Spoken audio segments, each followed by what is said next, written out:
இப்போ பார்க்கின்ற கோவில் பார்த்தீங்கன்னா, சமயபுரத்து மாரியம்மன் கோவிலுங்க.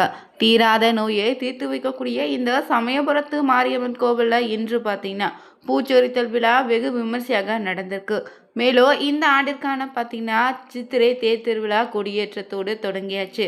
இந்த நேரத்தில் சமயபுரத்து மாரியம்மன் கோவிலை பற்றியும், இந்த மாரியம்மன் கோவிலில் கருவறையில் தினந்தோறும் நடக்கக்கூடிய அதிசயம் என்னன்னு தான் இந்த பதிவில் பார்க்க இருக்குங்க.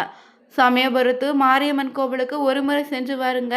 நிச்சயம் உங்கள் உடல் ஆரோக்கியத்தில் இருக்கக்கூடிய தீராத பிரச்சனையும் தீர்த்து வைக்கக்கூடிய ஒரு சக்தி வாய்ந்த அம்பாள்னா இந்த சமயபுரத்து மாரியம்மனுடைய திருக்கோவிலுங்க. இந்த ஆலயம் எங்கே அமைந்திருக்கு, இந்த ஆலயத்தில் அம்மன் நிகழ்த்திய அதிசயம் என்னன்னு தெரிஞ்சுக்கணுமா? இந்த ஒரு பதிவை கடைசி வரைக்கும் ஸ்கிப் பண்ணாமல் பாருங்கள். மேலும் நீங்கள் புதியவராக இருந்தீங்கன்னா மறக்காமல் சேனலை சப்ஸ்கிரைப் பண்ணிவிட்டு கூடவே இருக்க பெல் பட்டனை கிளிக் பண்ணிக்கோங்க. தனிப்பட்ட முறையில் உங்கள் ஜாதக ரீதியாக இருக்கக்கூடிய பிரச்சனைக்கு சரியான ஒரு பரிகாரத்தை பெற்றுக்கொள்ள வீடியோவில் பார்த்தீங்கன்னா டிஸ்கிரிப்ஷன் கீழே நம்பர் கொடுத்துருக்கோம்.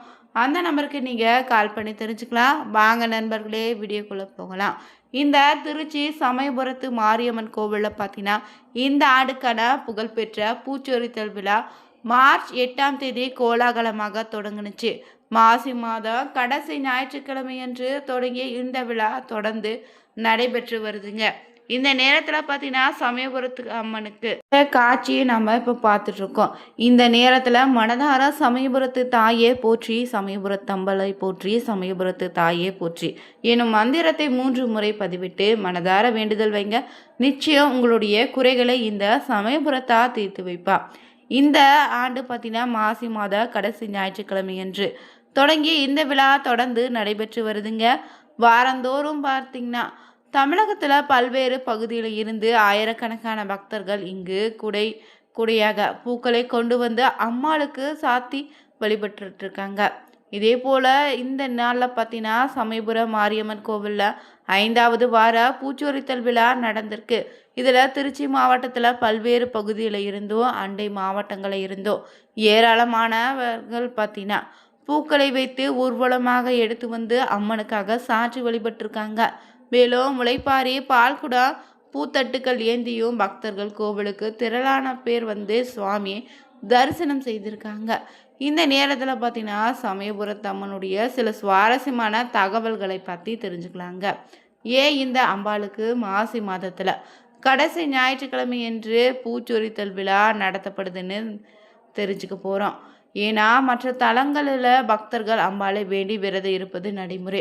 ஆனால் இங்கு பக்தர்களுக்காக அம்மனே விரதம் இருக்கிறான். இது பச்சை பட்டினை விரதம்னு சொல்கிறாங்க. இந்த மாசி மாத கடைசி ஞாயிற்றன்றே நடத்தக்கூடிய இந்த பூச்சொரித்தல் திருவிழாவோடு அம்மன் இந்த விரதம் தொடங்குது. இந்த பூச்சொரித்தலின் போது அம்பாளுக்கு பூக்கள் வைத்து குவியக்கூடிய விரதம் காலமான மாசி முதல் பங்குனி கடைசி ஞாயிறு வரை 27 நாட்களும் அம்பாளுக்கு ஒரு வேளை மட்டுமே இங்கு நெய்வேத்தியம் நடக்கும். அதாவது சாயரட்சி பூஜையின் போது மட்டும்தாங்க. இளநீர், மோர், பானகம், துள்ளுமாவே, வெள்ளரி பிஞ்சு ஆகியவை நெய்வேத்தியமாக படைக்கப்படும். இந்த காலத்தில் ஊர் மக்களும் அம்மனோடு சேர்ந்து விரதம் இருக்கக்கூடிய வழக்கமும் இருக்குங்க. ஏன் இந்த சமயபுரத்தில் வசிக்காமல் இருக்கலாம், ஆண்டுக்கு ஒரு முறை கூட செல்ல முடியாதவங்க கூட இருக்கலாம். ஆனால் அவளை மனதார நினைத்து நீங்கள் வழிபட்டு வந்தாலே போதுங்க. அவள் நிச்சயம் நீங்கள் எங்கிருந்தாலும் ஓடி வந்து உங்களை காப்பா. இந்த 27 நாட்களில் தினமும் ஒரு வேளையாவது நீங்கள் அன்னையை நினைத்து உணவை துறந்து அவளை மனதார வழிபடுங்க. அவள் உங்களுடைய இருந்து உங்களை காப்பா. இந்த புரட்டாசியில் வரக்கூடிய மகாலய அமாவாசை அன்று இங்குள்ள அம்மன் முன்னாடி புதிய மூங்கில் தட்டு ஒன்றில் பச்சரிசி, தேங்காய், பழம், வெற்றிலை, பாக்குன்னு காய்கறி ஆகியவற்றை சமர்ப்பித்து பூஜிப்பாங்க. அதே போல் இங்கு சிறப்பு பிரார்த்தனைன்னு பார்த்தீங்கன்னா கரும்பு தூளி கட்டுதல் தாங்க. ஏன்னா குழந்தை பேர் இல்லாத தம்பதிகள் நேர்ந்து கொள்ளக்கூடிய வேண்டுதல் இதுங்க. அன்னையினுடைய அருளால் கருவுற்று சீமந்தம் முடிந்த பின்னாடி சீமந்த புடவையோடு வேஷ்டியை பத்திரமாக வைத்திருப்பாங்க. குழந்தை பிறந்த உடனே 6வது மாதத்தில் பத்திரப்படுத்திய இந்த துணிகளை மஞ்சள் நீரில் நினைத்து கரும்பு தொட்டில் தயார் செய்து அதில் பார்த்தீங்கன்னா குழந்தையை கிடத்துறாங்க. அந்த தொட்டிலை பிடித்தபடியே தந்தை முன்னே செல்ல தாய் பின்தொடர 3 முறை பார்த்தீங்கன்னா ஆலயத்தை வலம் வந்து பிரார்த்தனை செலுத்துகிறாங்க. துணிகளை பூசாரி எடுத்துக்கொண்டு கரும்பு பக்தர்களுக்கு விநியோகிக்கப்படுதுங்க. மேலும் இங்கு மாரியம்மன் பார்த்தீங்கன்னா சுகாசினியாக காட்சியளிக்கிறார். தலைக்கு மேல 5 தலை நாகம் ஒன்று நிலையில காட்சி தருது. நெற்றி நிறைய திருநீரும் குங்குமமும் அணிந்திருப்பா. அன்னை இடது காலை மடித்து வலது காலை தொங்க விட்டு அமர்ந்துள்ளா.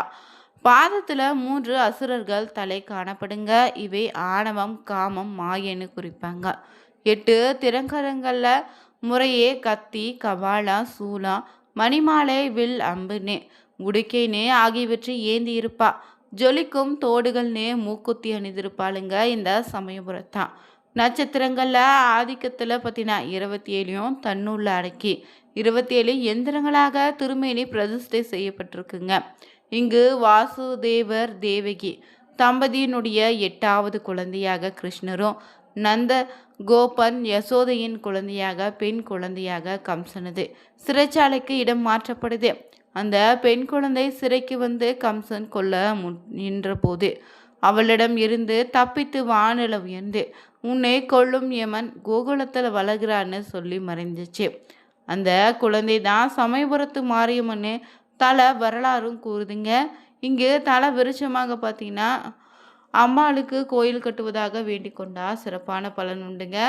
குணங்கள் நிறைந்த வேப்ப மரம் தான். விஜயநகர மன்னர் பார்த்தீங்கன்னா படைகளோடு சமயபுரத்தில் ஒரு முறை முகாமிட்டான். போரில் வெற்றி பெற்றா அம்மனுக்கு கோயில் கட்டுவதாக வேண்டிக் கொண்டானா. அதன்படி தாங்க போரில் மன்னருமே வெற்றி பெற்றான். அம்மனுக்காக பார்த்தீங்கன்னா கோவில் கட்டி கொடுத்தான். நித்திய பூஜைக்கான ஏற்பாடுகளும் செய்தாராம். பிறகு உரிய காலத்தில் கேட்கக்கூடிய வரம் தந்து காப்பவள் என்பதால் இவளுக்கு சமயபுரத்தாள்னு அடைமொழியால் சமயத்தில் காப்பவள் சமயபுரத்தாள்னு முதுமொழியாகவும் சொல்லுவாங்க. இங்கு தற்போதைய ஆலயம் பார்த்திங்கன்னா இருக்கக்கூடியது கிபி 1804 விஜயரங்க சுக்கநாத நாயக்கர் மன்னரால் கட்டப்பட்டதுன்னு சொல்கிறாங்க. மேலும் இங்கு ஒரே சன்னதியில் பார்த்திங்கன்னா 3 விநாயகர்கள் அருள் பாலிப்பாங்க. அம்மனின் உக்கிரத்தை தணிக்க காஞ்சி பெரியவருடைய ஆலோசனையை வேண்டினாங்க. பிறகு காஞ்சி பெரியவரின் ஆலோசனைப்படி தாங்க ஆலய வலபுறத்தில் பார்த்திங்கன்னா ஞானசக்தி, இச்சாசக்தி, கிரியாசக்தின்னு வடிவம் கொண்ட 3 விநாயகர்களை பிரதிஷ்டை செய்யப்பட்டிருக்கு. மேலும் இந்த பிரதிஷ்டை வாயிலாக அம்மனின் மூல விக்கிரகத்தின் கோரை பற்களோ அகற்றப்பட்டு சாந்த சொரூபிணியாக மாறி 1970 கும்பாபிஷேகமும் நடந்திருக்கு. மேலும் இங்கு பார்த்தீங்கன்னா அம்மனை 3 ஆண்டுகளுக்கு ஒரு முறை பாலாலயம் செய்து பின்னர் ஆலய பீடத்தில் மீண்டும் அமர்த்துகிறாங்க. பக்தர்கள் ஆம்பலை வேண்டி விரதம் இருந்து நடைமுறையானா இங்கு பக்தர்களுக்கு அம்மனே விரதம் இருக்கிறார். இது பச்சை பட்டினி விரதம்னு சொல்கிறாங்க. மேலும் இங்கு மாசி மாத கடைசி ஞாயிற்றுக்கிழமை என்று அம்மனுக்கு விரதம் தொடங்குது. விரத காலத்தில் மாசி முதல் பங்குனி கடைசி ஞாயிறு வரையுமே 27 நாட்களும் அம்பாளுக்கு ஒருவேளை நெய்வேத்தியம் படைக்கப்படுதுங்க. மேலும் இங்கு அம்பாளின் கருவறையை சுற்றி எப்போதோ ஈரத்தன்மையோடு வைத்திருப்பாங்க. அன்னை குளிர்ச்சியாக இருப்பதற்காக இந்த ஏற்பாடு செய்யப்பட்டிருக்கு. மேலும் இங்கு பார்த்தீங்கன்னா பெருமாளிடம் ஈஸ்வரிடம் சீர்வரிசை பெறக்கூடிய அம்மல் இவள் மட்டும்தாமே. கொள்ளிடம் தன் அண்ணன் ஸ்ரீரங்கத்தாரையும் தங்கை சமயபுரத்தாலையும் பிரிக்குதுங்க. தைப்பூசத்தின் போது இங்கு அம்மனும் கொள்ளிடக்கரையில் தென்பகுதியில் நீராட வருவாளாம். அன்று ஸ்ரீரங்க பெருமாள் ஆலயத்திலிருந்து பட்டு புடவைகளோடும் மாலைகள், தாளிகைகள் மகமாயிக்கு சீராக அனுப்பி வைக்கக்கூடிய வழக்கம் இன்னும் இருந்துட்டுருக்குங்க. இதே தீர்த்தவாரின்னு சொல்லுவாங்க. மேலும் இங்கே சித்திரை திருவிழா 10ஆம் நாளில் திருவலைக்காவலில் அருள் புரியக்கூடிய ஜம்புகேஸ்வரர் மாரியம்மனுக்காக சீர்வரிசை அனுப்பி வைப்பாராங்க. இங்கு உயிர் பலி கிடையாது. அம்மனுக்கு மாவிளக்கும் எலுமிச்சை பழ மாலையும் விருப்பமானவையாக இருக்குது. மேலும் உங்களுடைய குறைகளை காகிதத்தில் எழுதி ஸ்தல விருட்சமான வேப்ப மரத்தில் கட்டி பிரார்த்தனை செய்தால் உடனே குறை நீங்குவதாக சொல்கிறாங்க. மேலும் இங்கு பார்த்தீங்கன்னா கரும்பு தூளி எடுத்தல்னு விசேஷ பிரார்த்தனை பிரசித்துங்க. குழந்தை பேர் இல்லாத தம்பதிகள் நேர்ந்து கொள்வது இந்த ஒரு வழிபாடாக இருக்குது.